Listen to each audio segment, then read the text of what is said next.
บ่ซิงอ่าโน่ยเอาให้คนน้อยกินรสเจ้าว่าไม่ยั้งฮะฮะเบิ่งดูมามันเท้าเออไม่ยั้งกันนี่สวรรค์นี่เบิ่งบ้านมึงดูสิ่งที่ลูกเจ้าจะกิน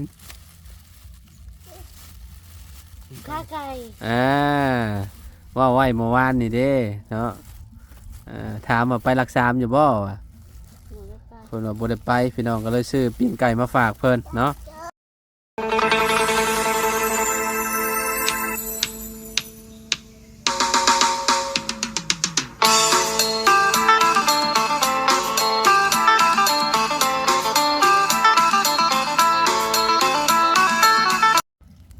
กราบสบายดีสวัสดีพ่อแม่พี่น้อง FC เบิร์ดสุขุสุขคนเด้อพี่น้องบ่ว่าสิอยู่ในและก็ต่างประเทศพี่น้องก็ยินดีต้อนรับเข้าสู่ช่องบ่าวลาวคือเก่าสบายดีสวรรค์โดยสบายดีกำลังสูบน้ำเนาะโดยสูบน้ำมันกำลังสิอาบเป็นคนน้อยบ่กำลังสิล้างลูกอาบน้ำไปเพิ่นโดยสูบรถล้างก้นเอาน้ำยังแห้งคือเก่าอยู่เนาะพี่น้องเลยเนาะอากาศร้อนขนาดเลยพี่น้องเลยเนาะเฮ้เบาสิงเนาะอุ้มลูกมาอยู่พี่น้องเลยเนาะพี่น้องเลยเนาะเมื่อกี้นี่ผลสูบน้ำมันล่างกระต้นกระโตให้คนน้อยอยู่เนาะสบายดีเบาสิงสบายดีสวรรค์อีกเท่านึงนะสบายดีปลาลุงไว้ละทุจ้าสวัสดีค่ะอ้าวของฝากเบาสิงโน่ยเอาให้คนน้อยกินรสเจ้าว่าไม่ยั้งฮะเบิ่งดูมามันเท้าไม่ยั้งกันนี่สวรรค์นี่เบิ่งบ้านมึงดูสิ่งที่ลูกเจ้าจะกินข้าไก่ว่าไว้เมื่อวานนี่เด้เนาะถามว่าไปรักษาอยู่บ่เพิ่นว่าบ่ได้ไปพี่น้องก็เลยซื้อปิ้งไก่มาฝากเพิ่นเนาะ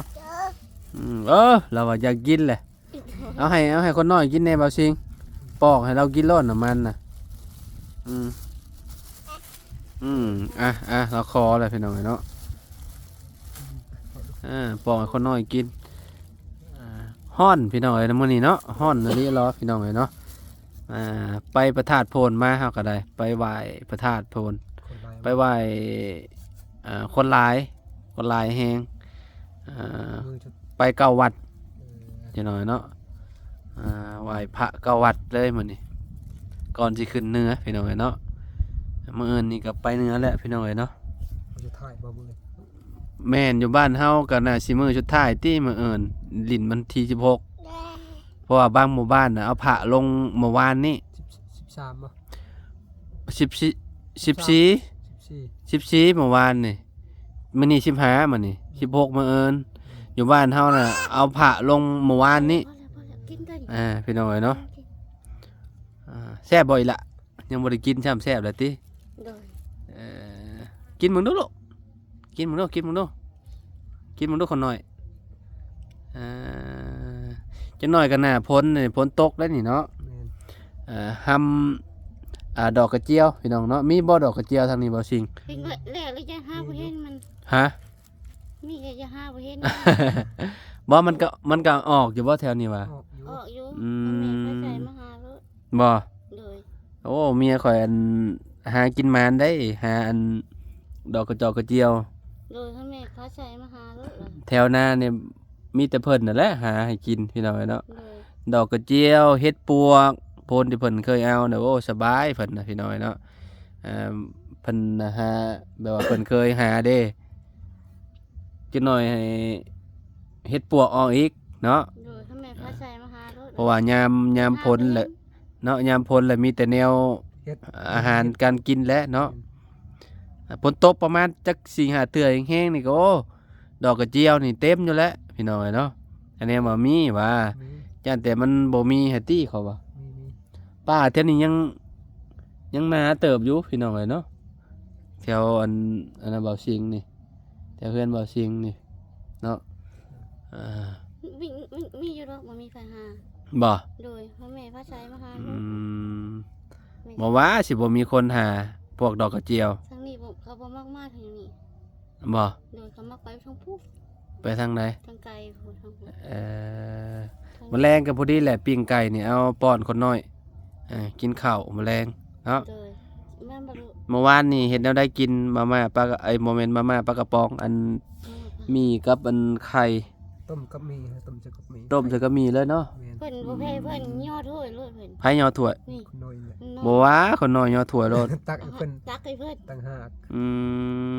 ม กินอิ่มยันมันพ่อแม่เอง บ่ได้กินแต่โดนแล้วบ่อันนี้นี่ปิ้งไก่ดิ บ่ได้กินแต่ดุนแต่ แต่ตอนใด น้องพ่อเอื้ออยู่ปักชัน ตอนนั้นพูดเลยบ่ โดยตอน 4-5 เดือนแล้วได้ โดย ปอ4-5 เดือนแล้วเนาะยังบ่ได้อันน่ะอยู่ แม่เรามีเงิน เอ ซื้อ เอาไปซื้อ ย้อนบ่มีเงินแล้วก็มันไกลพร้อมเนาะ โดย บ่ได้ย่างไปพี่น้องเนาะ เนี่ยอันนี้ 4-5 เดือนจังเห็นรัก3เทื่อนึงเราก็ได้ถ้าเผลอๆยันบ่เห็นซ้ำพี่น้องเนาะรัก3ใกล้ๆนี่ได้พี่น้องเอ้ย เพื่อสิอองเพิ่นนี่ไปค่ะ โหสมเจ้ายอมอันอุ้มไปประมาณ4-5ประมาณ4-5กิโลผมสมเจ้าไป แม่น จากบ้านสมเจ้าไปรัก35 โดย เพิ่นสิฮอดสมเจ้าย่างไปกลับมาอีกว่าตอเนาะ ไปแน่มาพ่อรถบ่ลาวอ่ะ ตอนนั้นเนาะ โดย อืม ไปก็นี่บ่มีรถไฟแล้ว โดยแม่นย่างมาติ โดย ก็แม่นบ่มีเงินจะไปอีกบ่รัก35 โดย ไปซื้อหยังอะล่ะ ให้ก็ซื้อของกินให้ลูก ซื้อของกินให้หลานนี่เนาะ ชิ้นหมูกับปลาบ่ เอ่ ไม่ อ บ่ โดยเพิ่นมากินมาเกี้ยงบ่ลูกเจ้า แม่นมักเกี้ยงกับมักอันนั้นมักอีช่าง มาหยังเรามักเดี๋ยวถ้ามามื้อหน้าก่อนถ้ามีเวลาเข้ามาหาสิซื้อมาเกี้ยงมาฝากเรา โดย ซื้อมาฝากน้องดาวเรืองพี่น้องไอ้เนาะแบบว่ามันเผานี่คือกระแซบคือกันได้มันกำลังเริ่มเหี่ยวเด้มันหวานๆอยู่เนาะผมมื้อเรากินข้าวหยังลูกเจ้าอะ20วัน เธอก็ตุ้ยมองเกลือให้เอาเกลือแช่น้อยหนึง เนียงเกลือให้กินบ่ โดยนี่เกลือให้กินแล้วบ่กินอีกทิมอีก เราแค่อยู่บ่กินข้าว บ่แค่แล้วบ่มีอันหารแล้วบ่กินนะ แบบว่าเนาะมันคือว่าและพ่อกับแม่ก็ หาบ่ได้ อันหาบ่ได้พี่น้องเนาะ โดย ตาอีกอย่างหนึงก็ตาก็บ่ค่อยเห็นถุงบันไดไปหาของกับปุ้งกับป้อมก็บ่เห็นฮอดกับป้อมพี่น้องจักอยู่ไสกับป้อมก็ได้ โดย เนาะเราก็มากินแบบแนวแซ่บๆและเด็กน้อยเนาะ โดย บ่ว่าไผและพี่น้องเอ้ยเนาะการว่าบ่มีรออันเนียงเกลือใส่ข้าวก็กิน ลูกข่อยก็คือกันมีอาหารกินแต่ว่าบ่อยากได้ โดย บ่อยากกินข้าวแทบสิบ่กินเลยข้าวน่ะลูกข่อยน่ะน้องพลอยไสน่ะ โดย เอาข้าวให้กินยามเช้าก็โอ้ยมีแต่คายทิม บ่อันไปเช้าบ่แรกอันนี้บ่เว้าเลยอัน อื นี้ ม กินได้ โอ้สุดยอดแล้วซะ เลย ดีแล้ว ไม่ใหญ่เข้า เฉพาะกระโตเพิ่นจังใหญ่เนาะ เลย ลูกข่อยน่ะเกิดก่อนลูกลาวพี่น้อง แต่ว่าแขนนี่น้อยกว่าน้องดาวเรืองอีกพี่น้อง บ่ นะ กินข้าว บ่กินข้าวกินแต่นม เลย ขนมข้าวจิบฟี่นี่โอ้ยม่วนเพิ่นแหละแข่งขาน้อยๆพี่น้อยเนาะเนาะอีหล่ะเนาะบ่ขี้โอ่งเด้พี่น้องคนน้อยๆนี่เนาะไปบ่ไปลิ้นน้ำเอ้ยไปใช้ไปบ่ไปบ่ ไปว่าลิ้นเอ้ยพาใส่ ไปบ่เนาะพี่น้องเนาะเนาะเสียงตู้ก็บึ้มอยู่พี่น้อง แม่น อยู่ในวัดพุ่นเนาะเพิ่นมาทรงพระทรงหยังแล้วก็เพิ่นก็หมู่บุญหมู่ทานนะพี่น้องบางคนก็ได้เนาะ 14 15มื้อนี้มื้อ16ก็มันก็เลิกแล้วมัน แม่นมื้อสุดท้ายแล้วเนาะ แม่มื้อสุดท้าย คนที่ว่าเพิ่นมาแต่ฝั่งไทยเพิ่นใช้แรงงานก็มามื้อนี้ลิ้นมื้อนี้มื้ออื่นวันที่18 19ก็พากันเดินทางและพี่น้องเอ้ยเนาะไปสู่งานสู่การต่อและเนาะแต่ละคนพี่น้องเอ้ยเนาะมาลิ้นมามวนอยู่บ้านเฮาพี่น้องแต่ละคนก็ว่าแต่ละปี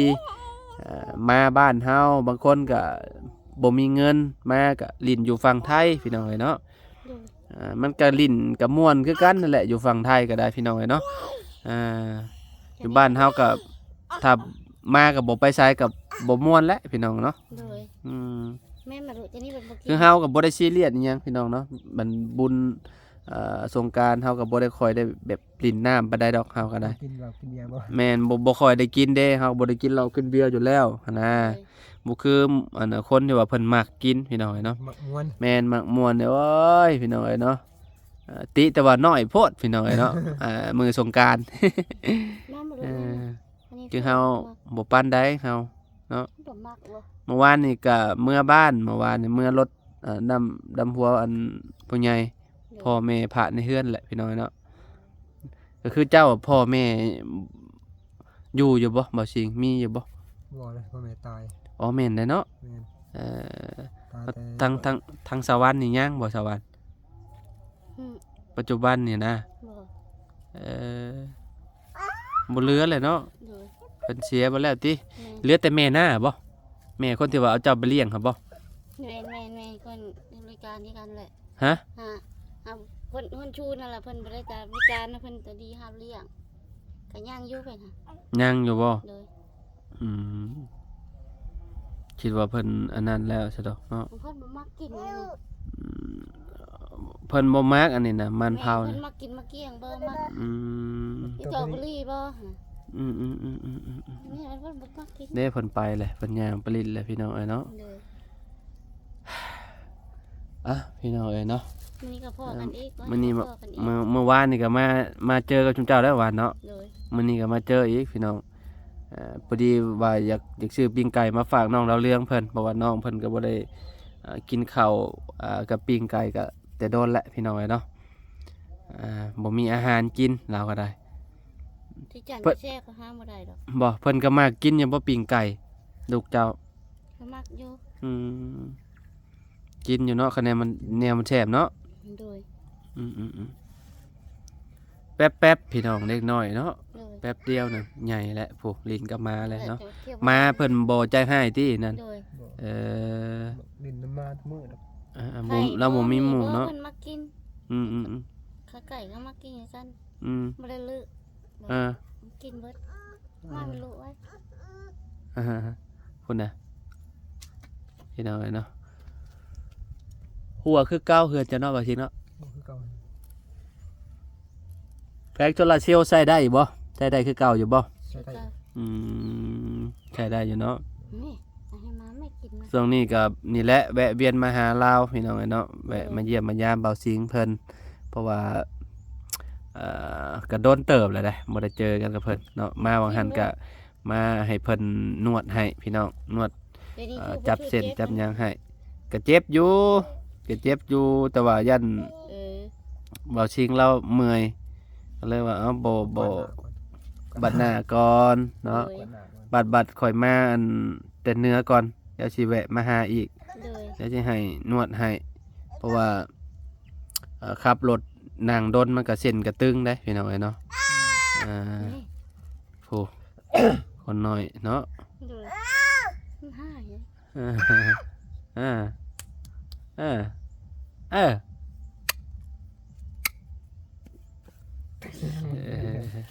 มองเงาแล้วเนาะ โดย มีคนน้อยอยู่นํเนาะ โดยบ่เงาเลย อืม แค่บ่มีแค่น้อยแล้วบ่ปากบ่จริง บ่ ให้ชุ่ม อยู่ไผอยู่มันบ่ นี่ เอ่อ เพิ่นเป็นนวดก็อยู่เช้าอยู่ผู้เดียว อันนี้ผัวไปนวดก็ยังอยู่กับลูกเนาะก็ยังว่าใครอยู่เนาะ นี่แค่นี้มันเว่ๆเป็นแล้วก็ใครอยู่พ่ออยู่นำเพิ่นได้ เป็นอันได้สายตาตอนนี้ แบบว่ายังคือเก่าบ่อันสวรรค์ตาเจ้า กัน ฮะ แค่มันเบิดแล้วก็ไข่แหน่แทกแล้วก็บ่เห็น ยังคือเก่าอยู่เนาะ โดย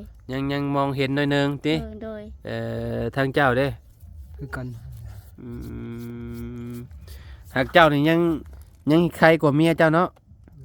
แม่น ยังไปแบบพาเมียไปหันไปนี่ได้อยู่พี่น้องเอ้ยเนาะต่อไปก็ลูกสาวแล้วพาย่างบัดนี้ ลูกสาวใหญ่แล้วก็ได้เนาะ โดย คือน้องน้อยนะอยู่เซโปนนะก็คือแบบอายุประมาณ 7-8 ปีบ่หมอน้อยๆนะพ่อ พอเป็น พ่อขากุด อืม แม่ตาบอดเบิดบ่เห็นหุงเลยนั่นน่ะ โดย แฮงนักกว่าซุมเจ้า ไป แบบว่าแทบสิแนมบ่เห็นเลยแม่เราน่ะแบบตาบอดสนิทเลยได้ตาปิดเลยพี่น้องเนาะแต่ยังดียังมีลูกมีหยังเวลาไปหันไปนี่เราจูงไปถ่ายหนักถ่ายเบาก็ได้เนาะอันนี้ก็ยังใครอยู่เพิ่นก็ยังแนมเห็นอยู่พี่น้องเนาะยังแบบสามารถย่างใกล้ๆได้อยู่เมื่อวานนี่ก็ไปเจอกันอยู่โรงเรียนเนาะเห็นเพิ่นย่างมาพี่น้องเนาะย่างมาแต่ไปซื้ออันนั้นมาให้ลูกเต้าเพิ่นนะ ไปซื้อไข่ ก็เลยแวะหาเพิ่นว่าสิเข้ามาหาเพิ่นอยู่แล้วหั่นนะก็เลยพากันลมกันอยู่หั่นเนาะเมื่อวานนี้แต่ว่ามื้อนี้เขามาหาเพิ่นอยู่เฮือนเลยพี่น้องเนาะเฮือนก็ฟังไว้แบบนี้พี่น้องก็บ่ฮู้ว่าในอนาคตสิเป็นจังไดเนาะแบบว่าปวกเปียกหั่นแหละมันสิกัดต้นเสาหั่นแหละเนาะ โดย ก็สิพอสมควรอยู่ได้พี่น้องเนาะโหเนาะบ่ฮู้ว่าเอาไม้หยังเฮ็ดนี่เนาะบ่ซิงเนาะ โดย ตอนเจ้าจ้างตอนนั้นก็เจ้าเห็นให้เท่าใดนั่นนี่นะจักล้าน แต่มันไป2 ล้านแหละประมาณนี้แหละ ล้านปลาย2ล้านบ่ตอนนั้นได้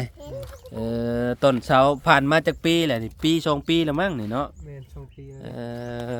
เบิ่งเลาะเบิ่งก่อนเด้อน้อยหนึงเด้อ โดย พี่น้องเอ้ยเนาะให้ทั้งเพิ่นนั่งก่อนจักเล็กจักน้อยโอ้สภาพแบบนี้แหละพี่น้องตอนนี้เนาะเฮือนเราอันนี้บ่อนเฮ็ดหยังซะเบาเสียงนี่น่ะ ดังไฟนึงเข้าตอนเราไป มี ต นาง ก กะชีใช่ เวลากะสิมุงนะ บอนไว้อันน่ะบอนดังไฟเนาะ แม่น แต่ว่าบ่มีแนวมุงเนาะบ่มีสังกะสีพี่น้องเอ้ยเนาะสังกะสีเบิ่งสมุด1 2 3 4 5 6 7ประมาณ 7-8 แผ่นนี่แหละพี่น้องเนาะที่ว่ามันเราบ่มีเพราะว่าเราสิเอาไว้บอนดังไฟแล้วพี่น้องเอ้ยเนาะเฮ็ดไว้ซื่อๆนี่เนาะส่งมาหากัน ประมาณนี้เนาะเฮือนเพิ่นก็ได้ฝนตกกับบ่เรือเพิ่นว่าเนาะเปียกเพิ่นว่าหัวเบิดเพิ่นน่ะพี่น้องเอ้ยเนาะยังบ่ได้แก้เลยพี่น้องมุมนี้ก็ยังบ่ได้มุงบ่มีสังกะสีพี่น้องเอ้ยเนาะนี่เนาะเนาะประมาณนี้พี่น้องเนาะเฮือนเพิ่นก็ยังแน่นหนาอยู่ได้ก็บ่ฮู้ว่าผู้แลเนาะพี่น้องหลายปีไปผู้แลเนาะจักสิเป็นจังไดแหละเนาะไม่เพราะว่ามันเป็นไม้เก็กไม้อ่อนพี่น้องเนาะไม้บ่แก่ไม้บ่แก่นหั่นนะ โดย อ่า ทั้งนั้นทั้งก็ว่าสิดังไฟนึงค่ะว่ามีนางกะชีมุง ประมาณนี้เนาะ โดยน้องอายนะนี่ก่อน พี่น้องเอ้ยเนาะไปซะกลับป้านเลยได้บัดนี้ได้โดยเอามานั่งนำกันซะเนาะมื้อนี้ก็มาเยี่ยมมายามเพิ่นอีกก่อนสิเดินทางพี่น้องเอ้ยเนาะก่อนสิเดินทางไปเหนือเนาะแวะเวียนมาหาเบาสิงกับลูกสาวน้องดาวเรืองสาววันเพิ่นเนาะพี่น้องเนาะขี้ดื้อเนาะคนน้อยๆนี่เนาะพี่น้องเอ้ยเนาะเอาบ่เหงาย้อนคนน้อยเลยเนาะ โดย เด้ออยู่ดีมีแฮงเด้อสู้ๆเด้อสองผัวเมียเด้อ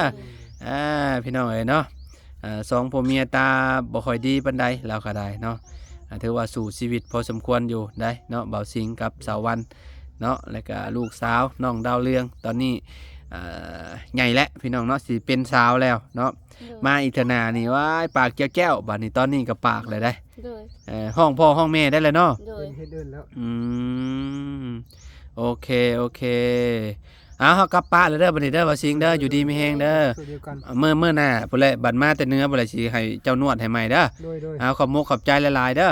สู้ๆเด้อเอาสบายดีเด้อบ่สิง โดย สบายดีอีหล่ะสบายดีไว้ตุจ้า ถูกใจเลย ตุจ้าบ๊ายบาย บ๊ายบาย ไม่ว่าลูก เอ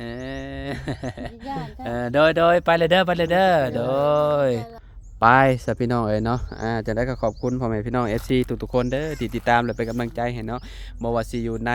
และก็ต่างประเทศพี่น้องเนาะขอบคุณหลายๆพี่น้องพบพ่อกันคลิปหน้าเด้อสำหรับคลิปนี้เนาะสบายดีและสวัสดีพี่น้อง